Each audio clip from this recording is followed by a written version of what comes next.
Guys, I am pumped today. Today we got one of my favorites on the call, Erika. I'm pumped to get you on. Her team's killing it in the telesales game, and guys, we need to hear it. What her team's doing, what they're doing to recruit, what they're doing to get people on the Zoom live dials, and pretty much what they're doing to just explode this thing. So, Erika, can you kind of just introduce yourself? How long you been with the company, and what's your team looking to do to finish out this year? Yes, thank you so much for having me. Congratulations on the integrity deal. I'm so excited for you guys and just to see your team just freaking explode. I'm so excited to be on this call.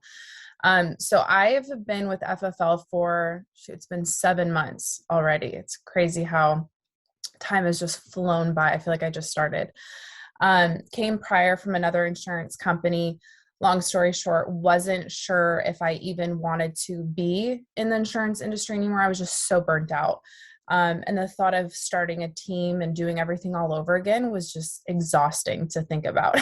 But I looked at every industry and other options of careers, and there's really nothing like FFL out there. There really isn't. I looked at every single company, and I came from a company where we didn't have to buy leads, but we did bait and switch leads. So for me, coming to a company with the comp that we have and not having to bait and switch, and we get to be in control of our leads is just freaking mind blowing to me. So yeah, fast forward our team, we did we protected like 300 families last month. And I didn't want to build an agency when I first came to FFL. I was like, I'm just going to personally produce and travel and just live my best life. And, when I started selling and to see just like how the money just changed my life in this business, it was like, shoot, I'd be selfish not to share it, and people were just attracted to FFL. People would reach out to me on Instagram, and I kind of just built an agency without really recruiting. So I'm like, all right, I guess I'm going to do this thing. And here we are now. I'm going to stop you right there. Eric, it's crazy how you kind of like fall into it, right? When you start winning at a high level and people, a lot of, 90% of our team came from a different company. So I think we're a lot alike, our agencies. And you're going to catch us if you guys keep doing what you're doing. But shoot, that's the goal. Right. No, but can you kind of just tell us, like, there's a lot of people that have that same attitude, right? They come from a different company. They're like, dude, I do not want to recruit at all. I don't want to tell a soul. I just want to make money and I want to put my family in a better spot. But can you kind of tell us like why that's the wrong thing to do? Like, and what would have happened if 7 months ago you turned on day one? Like, I'm going to recruit everybody from day one. Yeah, absolutely. I think that that's a common thing to come in. Especially if you've been with another company. I literally just had this call with an agent yesterday. She was with another company, was kind of not ready to go all in with FFL. And I'm like, you know what? I've been there, but your mindset is the biggest part of it. And you have to, like, I knew looking at FFL and how many lives it was changing, like Sean Mike always says, like, why not me? Right? Like, why not you? And I had to look at it like, okay, what if it's just a fraction as good as they say it is, right? Then I'll be okay. I'll be more than okay. And I realized, like, you know what? Like, we're doing people a disservice by not sharing it, because the texts and stuff that I get from agents today, single moms or anything, married, stay-at-home dad, that are like, this business has changed my life. I think it's like, look at it, recruiting, we center it on like about us, and it's not about us. And if you're afraid to recruit, it's because you're thinking of yourself, right? And it's like, if you put it on, your friend or a family that, my mom is in the business now. My brother just passed his test the other day. And before I never wanted family or close friends to join a business. And now all of my close friends are in the business. And it's crazy to see, because FFL truly is the vehicle. And I think you have to have the peace of mind too, and trust your leaders that, hey, this is the best thing, and kind of take that leap of faith, because it will change your life, and it could change somebody else's life by not sharing the opportunity. And I mean, if I would have started going, just all out recruiting from day one, we would be a lot further ahead, you know? So that's a thing to take in. It's like, you're going to do it eventually. If you want to build an agency, like, why not do it now? Yep. And guys, one thing, because a lot of us are probably in the same boat, right? Where we're like, hey, well, I got to make it first. I got to win at the highest level before I tell a soul about what I got going on. And that's how we did. That's what Erika did. And it's like, we're just holding ourselves back from growing. Because guess what? When you start recruiting, not even, family and friends, but just more people in your business, guys, it's going to force you to work harder. Mm-hmm. I think that's what a lot of people don't get. They're like, well, I just got to go win. I got to make all this money and I got to go walk the walk first. And it's like, guys, that's the selfish mentality, right? Because what if I bring on Erika and I suck, right? And I'm not as consistent as I need to be, but Erika's a stud and comes in and starts killing it day one. Guys, that's only going to level up my game. Because then I'm going to be like, I got to stick with Erika. She's killing it. She's growing. I got to follow what she's doing. Erika, now that we're on the recruiting a little bit, can you give me 3 tips that everybody on this call today could implement in recruiting right when we get off this call? Shoot, be a savage. Don't be afraid to just be direct. Like, hey, are you recruitable? You're a beast. What's it going to take to get you to come to FFL? Right. I made the mistake of kind of beating around the bush of like adding people, liking their stuff. And it was like, and then I found out like they joined someone else's team. I'm like, what? Like somebody today even was like, asked me a question and I'm like, oh, are you an FFL? They're like, yeah, I just joined with Josh and Alondra. And I was like, dang it. But hey, they're amazing, and it's like, dude, even I can be more direct and follow up. So I think that's the biggest thing is just just being direct, putting the kind of sugarcoat thing aside. That's how you're going to get people. Find their why, like ask, questions like, are you happy? Like what's missing in your current career? What do you not like about it? Right. And then use FFL to fill that why, because it can. You want time freedom, you want flexibility, you want income. We have all that here. You want control of your leads. We have that here. And then just be intentional about it every day. Like put it into your schedule and do what you say you're going to do. Because a lot of times people say they want to start recruiting. They'll write down this massive plan and then weeks go by and they haven't sent out one message or done one post about it, So you have to be disciplined when it comes to recruiting. It's like kind of another part-time job, it is. And I tell, my managers that I work with, like, hey, you guys, it takes work, but number one, build it into your schedule and then just be disciplined and set realistic goals. Like don't have these crazy goals that that you're not going to be able to obtain. Start with something that's simple and easy for you to do every single day. Guys, I hope I didn't expect that, by the way, Erika. I did not expect be a savage. I'm like, you woke me up. I was like, hey, girl. No, I don't sugarcoat anything, you guys. I love that. We need that. We love that. We love that. One thing though, guys, I think it makes so much sense, right? Like we talk about, we write down, we think about like, I can post this on social media. I'm going to do this post tomorrow. And then tomorrow comes and we take no action. And then we just continue to think about what we could be doing. Yeah. Because that's the biggest part of all facets in this business. The more action you take and the more you suck at something, the better you're going to get if you do it more consistently. And that's what, guys, everybody on Erika's team's doing. They're just reaching out and taking more action than everybody else. And that's just all it is, right? Because again, you don't learn what to say by thinking it and writing it down. You learn what to say by saying it and then getting people's reaction and how they respond to you based off what you're doing to reach out. But guys, wouldn't that work if someone's not happy like with a certain company or a certain position at their job and you're hitting them on, do you have the freedom with your family? Like, is your schedule tied up? Are you stuck at your job? And are you thinking about other opportunities for yourself and your family? Guys, that stuff's powerful because there's so many people that are thinking about that every day. Mm-hmm. And nobody's asking them straight up, like be a savage and continue to reach out. Like Erika, on a daily basis, what would you say? Are you adding people? Are you reaching out? Like what's your goal to just get more cold market and turn them into warm market? Yeah, I reach out to 100 people every day. So I just go through the numbers and try to do that. I mainly use social media. I've started doing a lot of like LinkedIn. So combined like 100 points of contact a day for me personally. So that's something that whatever avenue it is that I'll do every single day. And which markets are you hitting? I know because it's probably not all just life insurance agents. Are you searching hashtags? Are you searching companies? Like, well, what have you seen that's been working? Yeah, so my method of what I do, I'll give you guys some secrets, is I will find somebody, like if one day I want to do like real estate, right? I'll find a realtor and then see who they follow. A lot of times they follow other realtors, right? Or people in the industry. And then I'll just add them and attack kind of a category by day or every couple of days. And, realtors are great. It's like, hey, do you want to add another, book of business to your portfolio, And so a lot of times that catches their attention. And then I'll do solar sales, any type of sales, insurance, do your research on the companies too. If you don't know your competitor, then it's going to be really hard for you to figure out where you can make FFL better than their company. Because it is. You just have to find the missing piece of what they don't have and we have.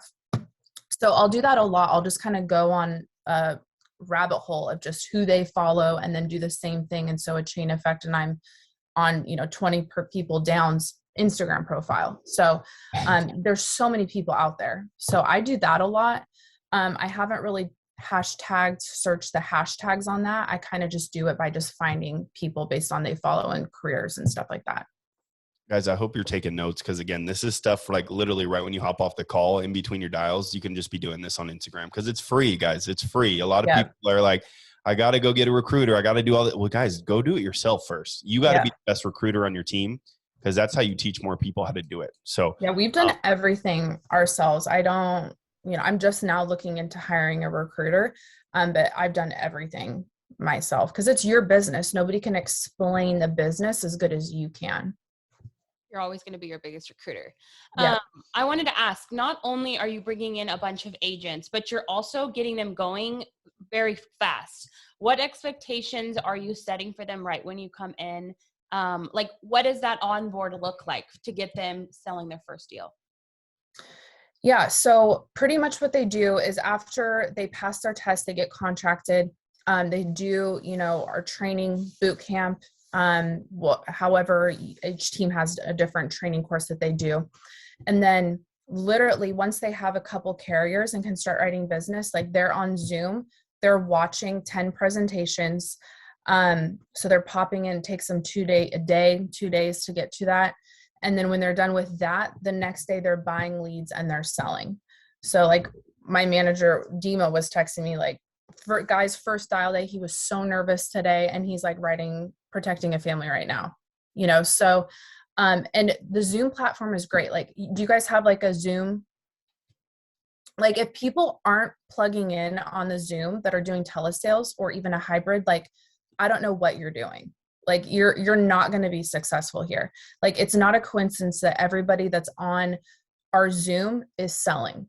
Like, I mean, you have top producers. I know Jesse Hantla's, on Zoom. Freaking that guy's a beast, like, why are you not plugging in on Zoom and learning from all these people and getting coaching? Like, that is what has helped our team grow so fast, is because we literally have a brand new agent. They don't need to know how to do an e-app. I tell them like, hey, you'll learn to do an e-app when you get to the e-app. Like, let's work on getting somebody on the phone, and grabbing a pen and paper.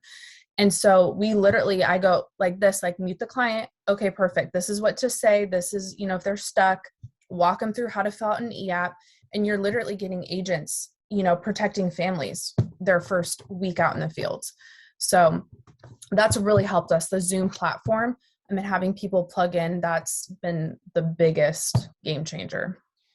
And it's crazy, Erika. I remember, a little before telesales came, like FFL flooded telesales, guys, everybody would be like, hey, can I go like run a field appointment with you? Can I just ride along with you? Yeah. Guys, Zoom is the ride along. You're getting the cheat codes. Like, Erika's so right. Like, if you aren't on the live dials or the Zoom dials, guys, what are we doing? What are we doing? Right? I think all the top producers are running a hybrid or telesale and they're on the live dials. And it's just like, guys, I know we don't have enough. When we have 300 writers and, not even 50 of them are on the Zoom dial, it's like, guys, the cheat code's there. Like Erika said, there's people just ready to mute and to give you the answers so you can help protect that family. So instead of struggling by yourself, get on there, let someone that's actually doing it help you along the way. Erika, I want to dig into the telesales stuff. What percentage of your team is running over the phone? About 90%. Woo. Okay. Mm-hmm. 90% telesales. Okay. And then, so let's say I'm a new agent, right? And I'm like, my lead budget is about $500 right now. I can get $500 worth of leads. Where are you pointing me? And then am I just going to dial manually, or how are you guys doing that just to get them going fast?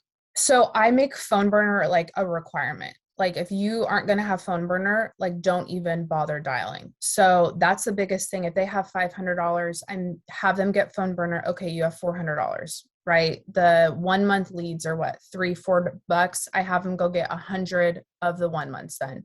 So I always take into account having phone burner and take that out of their budget. And then whatever's left over, buy. And I tell people like, hey, if you're tight on money, buy the 3-month leads. If you have a little bit more, buy a mix of instance and 1 months. But absolutely, like I don't understand how people dial without phone burner. It's like we could do in a day what would take you a week to do. Like that just isn't a good business practice at all. And what are 3 things that you've seen? Because you guys do it, right? Every single day, your teams on telesales. What are 3 things that people really aren't doing that's something they should do like ASAP to see more success? Buying leads. Oh my goodness. I was freaking mind blown. So I'm looking at the numbers and, our Zoom, we're getting a lot more people plugged in, and I'm looking at how many writers we have and what we're producing a week. And I'm like, it's not adding up. Why aren't we getting a higher AP? Why am I throwing down big numbers and some of my leaders are, but half the team isn't? So I did this call and I said, I want everyone to raise your hand if you're not buying leads twice a week. Freaking 90% of them raised their hand. Mm-hmm. I'm like, what the heck are y'all doing? Like, and I just assumed like I'll take responsibility for that. I was like, shoot, I just assume people buy leads. Like that's what we do. And, and it's funny. And I talked to people and it wasn't the lack of them not making money. It was that they were getting the money and just like holding on to it or paying off debt. And I'm just like, oh shoot, we got to address this. And so I said, you guys, you need to be buying leads twice a week. Like no ifs, ands, or buts. Like this is your business. If you owned a McDonald's, would you not go get food to feed your customers? Like that's exactly what you're doing. And so I challenge them to all go buy leads twice a week, and shoot, numbers just skyrocketed. They were like, Erika, I got out of my comfort zone. I went and bought leads, and they wrote the most they ever did in a week. Like, it's not rocket science, you guys. Like, yes, you dial, but to some degree, these people requested insurance, right? So it's kind of like the odds are in your favor. So why not, invest in it and watch the results? So that's the biggest thing. Like, if you're not buying leads, I spend $2,000 a week on leads. And sometimes more. If I want to have like a $30,000 week or $20,000 week, I'll spend more on leads. But it's like not being afraid to invest in your business, because shoot, that return is going to be crazy. And guys, managers on the call, like take action of that. Like, no, like that's something everybody could implement. Because Erika, I'm sure if we did that with our team too, it's easy to let small stuff like that fall through the cracks, when in reality, that's a huge part of the business, right? If we're not filling up the tank and we're expecting to go, twice the distance on the same amount of gas, like guys, that we're going to fail every single time. Yeah. So I hope managers were doing that. Go ahead, Erika. Another thing that really helped us grow, like for manager standpoint, is I started having people write in our chat when they submit their number Wednesday, how many sits they did, how many sits they did, how many sales they did, and their AP. And, I don't micromanage the team, but number one, that was a really good indication of people bringing awareness to what they did or didn't do, and to see people that are having those high numbers each week, how many presentations they're getting into.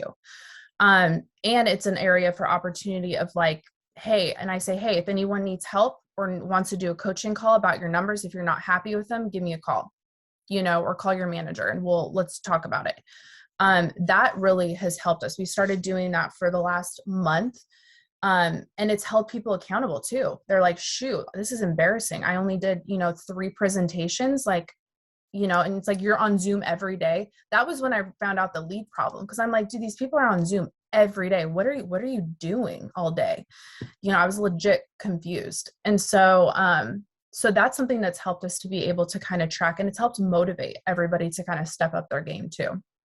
And guys, what's crazy is like, it's so easy to get ahead of everybody else because guys, how easy is it if you bought leads twice a week?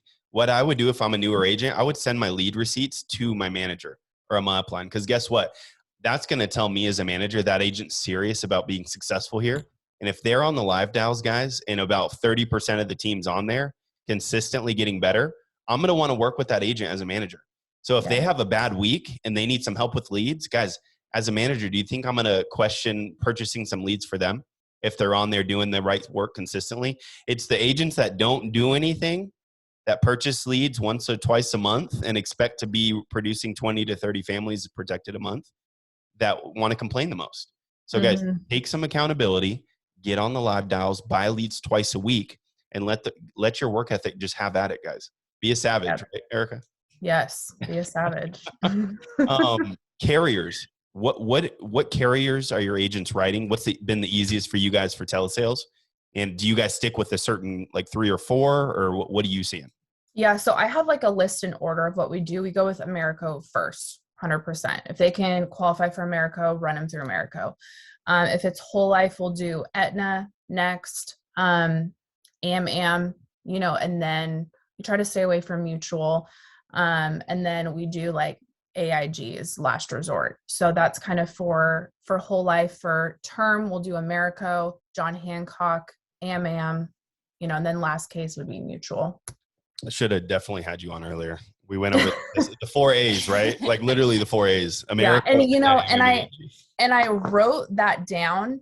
And so for agents, because I think the biggest thing is they're like, well, what carriers do I write? There's so many options or this or that. And it's like, you just go in order, like if they have major health issues, use the underwriting genie, or if you have whatever resource it is, and then, just run it through, and then just do that order. That's helped a lot of people be like less confused too. We're getting a couple comments. Can you say like why you said avoid Moo? And we're not full transparency. You're good either way. So they are, I don't know. I just don't like them. Number one, I try to go with the ones that qualify for everybody's VP bonus. They're not part of that carrier. I like working with the carriers that FFL has a good relationship with. And then 2, we had issues where people, if they, you put something through underwriting and it gets denied, if you do that so many times, like they'll terminate your contract. So we had agents like having issues with that. So we just are like, just avoid Moo. And then we had them calling some of our clients that at Mutual of Omaha actually, and replacing policies. Yep. And it's just like, guys, like, no, if you have to do it, but, I tell everybody like, hey, use that as the last resort, because number one, we have a lot of carriers that are a lot better for the client and for the agent, so that's why we just I appreciate it. No, I appreciate it. And I think we have a lot of Moo's our second biggest carrier that we write. And I'm sure we're trying to get away from that, but it's huge too, guys. Like we got to get the client approved and we don't want to have to be waiting and all that stuff. And it's just like, and it makes sense. Write the carriers that FFL has a good relationship. Because guess what? If FFL has a good relationship with them, it's probably for the best interest of the agent. Yeah. So guys, write the carriers that pay you and get the clients approved. I don't understand why everybody loves Moo. It's kind of annoying. I don't either. They call, ask like you can get hey, you're approved. And then you find out tomorrow they did a phone interview with your client and now you're denied. You're like, what? Yeah. They just do shady things. And it's like, why write them? So if you're writing Moo, stop. Right. Now, I feel like a lot of people try to go to Moo because it's like $2 to $3 cheaper. I don't know if you've got that from your agent. Oh, yes. What's your best explanation about? So I say that, like, number one, you get what you pay for. And I had a call with our agency and address it. It's like, if you're selling based on price, you're not doing your job. Like point blank. If that's your only tactic to get somebody to buy a policy, like you're not doing your job properly. And so like if you're building a why and you're building up, the benefits of, of America or all these other carriers, like who cares if it's a couple dollars more? And they don't know that. That's the biggest thing. It's like when they're like, well, it was cheaper, they wanted that. Well, how did your client know that? You're the only one that knows that. So Yep. you're afraid, like you're desperate for a sale and you're trying to sell on a price instead of why they actually need insurance. So let's take a step back. Let's look at your script and let's work on your why and finding why they even want insurance in the first place and building that value and then putting the client in the best policy for them. Guys, This is good. she's hitting everything on the head. I had a comment in there and I want to see how you respond to this one. What percentage of your team writes IULs? There's a small fraction of them. I've never written an IUL. Like, I don't know. Like, and I have really mixed feelings about this. There are some certain, some cases where a client's going to call you, they're going to be very educated. They're going to be like, I want an IUL. Okay, right. Find out why, give them what they want. But if you're going out of your way to write an IUL, number one, it's a lot of work, like a ton. So I don't know why you're making your job more complicated. And, everything I do, I try to do what's duplicatable, right? And so I've never sold an annuity. I've never sold an IUL. Like, why? We have so many products and carriers that just sell life insurance. And the people that are wanting to get into IULs, wanting to get into annuities, like just master one thing. You don't need to know everything. It's just going to hurt you. So for IULs, like I have not sold them. And we have a small percentage. We have a couple people that came from like a finance background that love IULs. And so they sell them. But with the MOO and the policies and so many issues we have, it's like an IUL shouldn't even come up unless they bring it up. That's my opinion on that. And guys, I'm going to hit on top of that because that was gold, Erika. I appreciate you being transparent on that. But guys, people that are selling IULs aren't working leads. I'm just being honest. People are working their warm market referrals, their business friends. And guys, there is a place for that. But Erika hit it on the head, guys. It's not duplicatable. Everybody on the call wants to build an agency, guys. And the way you build an agency is you help what the client is raising their hand for, which is simplified issue insurance. And guess what? The agent gets paid. The agent can stay in business and continue to write more business. So guys, that's the IUL. I love what she said. And guys, we just need to write what's going to get the client approved for insurance and get paid so you can keep doing it. So thank you for hitting on that. I would be remiss if I didn't get some scripts from you. And I know you're a beast. So if you don't mind, I'm in, but I want to hear just how you transition a lead to a call to close. Like what's that initial 30-second call look like? Yeah. So pretty much, I just say, hi, Alondra. Hi, Alondra. This is Erika. I'm giving you a call from the Benefit Center here in the state of Florida. I'm just calling about the request that you sent in regards to some life insurance that you were inquiring about. Your date of birth is 10/3/91. Is that correct? Yep. Okay, perfect. So go ahead. We're doing everything over the phone just because of COVID. It only takes about 10 minutes. Go ahead and just grab something to write with real quick. Then grab something to write with, and then I just go into it. So it's pretty simple. So right when you're going from there and once I grab a pen, like how do you transition to like, okay, we're going to do this right now? Like what's then I just say, so I'm a broker with the state. So I'm kind of like the Expedia of life insurance. Okay. So simple process. What I'm going to do is I'm just going to ask you some medical questions. I'm going to put your information into our system. That's going to give you an idea of a company that's going to give you the best rate that would have the best chance of getting approved for. Okay. And then, we can't commit to anything today. It is up to the insurance company. So all we can do is submit an application to see if you're approved or not. And then I go into the financial inventory sheet about their health questions. And I'm kind of just like black and white with them. I don't dig too much into their finances because I look at, it's like, would I want somebody asking me all these personal questions about all my finances? Probably not. Yep. So I kind of ask, are you employed? You own a home. And then I say, hey, are you putting any money aside to savings each month? Right. If they say yes, okay, cool. I ask them like, how much are you, being able to set aside for your life insurance policy? Right. And then they tell me, and then I build off of that. Obviously, if they say $100, right, I never show them $100 policy, right? It's like 200, 180, 140 or whatever, it's always above that. Cause we all know whatever you say you can afford, you normally can afford more. So I'm really just stick to like for them, like mine is like, how can I service them? What are you looking for? Finding out their why and then putting them in a position where they can afford. I think that a lot of times people are just so quick on just showing random numbers instead of asking. And if you're having a hard time figuring out the coverage amounts to show clients, then you're not asking enough questions. You're not getting enough information from them to be able to paint a picture of value to them. So we do that. And then I just say, okay, perfect. I'm going to put your information into our system. Give me a second. I'm running quotes. And then I build value on the policy. So this is this type of policy. Here's the benefits, right? After I find out their why when I'm talking to them, running quotes. And then, okay, write down these numbers and then explain each program to them. Okay, which one do you want to leave behind to your brother if we can get you qualified, and have them pick that, whichever option. So. Okay, guys, can you give me a 5 if you think what she just did is extremely doable? And guys, it's not a, now we know like why her team is exploding. Cause guys, she keeps it so simple. She's one tone the whole call. She's not overly emotional about what she's talking about. And guys, it's normal, right? Like we signed up for our health insurance a couple months ago. We did everything over the phone. Every single part of it was over, and we didn't question any part of it. Right. Because when you come across confident and this is what I do. This is just a normal day for me, right? You're like my 30th person I've talked to today, or it's like, it's normal, right? Mm-hmm.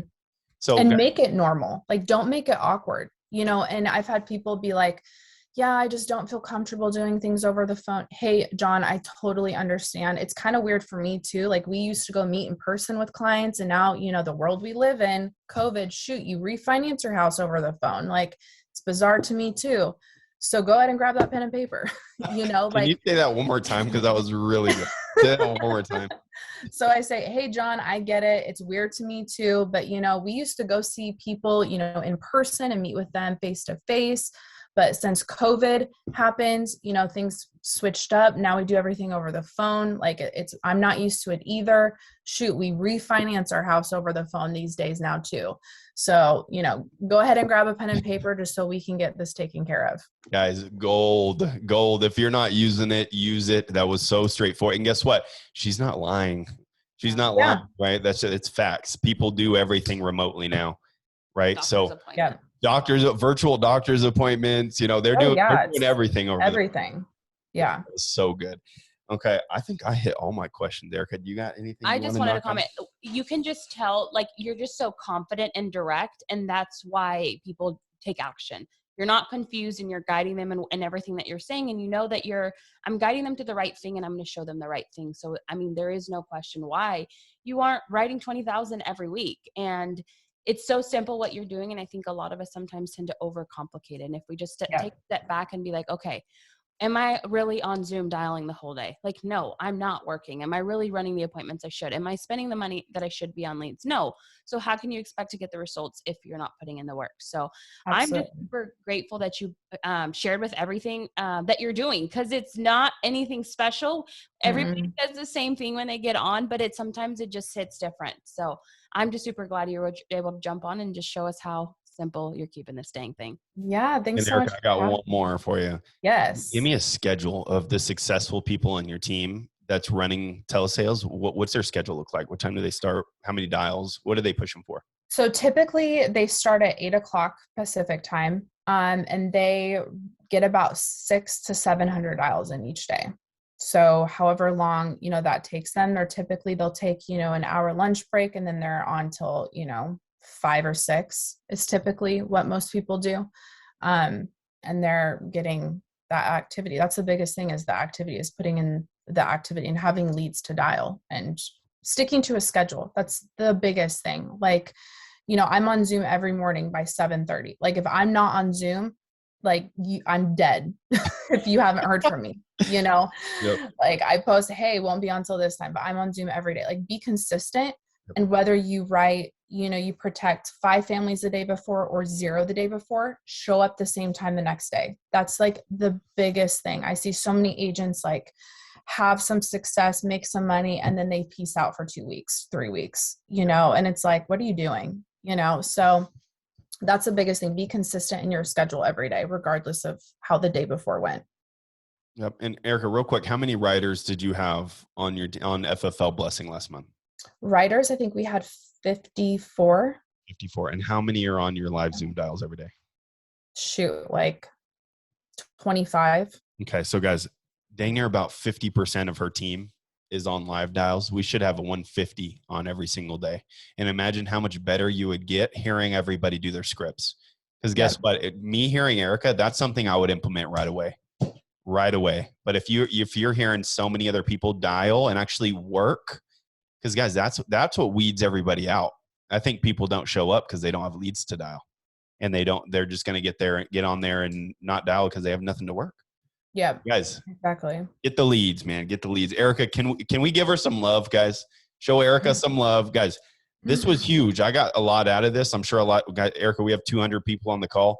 I'm sure we got a ton of value for everybody else. Love but thank you so much. There's no coincidence as to why you guys are exploding and why you guys are, your average rider is, 10, 15K. Like they're doing the right work. So thank you so much for getting on. We appreciate you. Anything we can do. Thank you. Appreciate you guys. Take care. Talk soon.